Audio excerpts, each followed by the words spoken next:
ვაკეთებთ აქციებს ემიგრაციაში სანქცირების მოთხოვნით. უამრავი პეტიცია გადაიგზავნა თეთრ სახლში, უამრავი პეტიცია გადაიგზავნა ბრიუსელის სხვადასხვა ინსტიტუციაში, ასევე 27 ქვეყნის დედაქალაქში ევროპაში და ვითხოვთ ქართული ოცნების, მაღალჩინოსნების და რა თქმა უნდა, ბიძინა ივანიშვილის დასანქცირებას.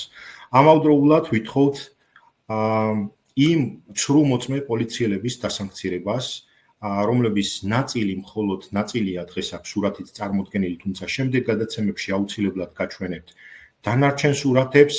საქართველო უნდა იცნობდეს ბჭყალებში მათ გმირებს.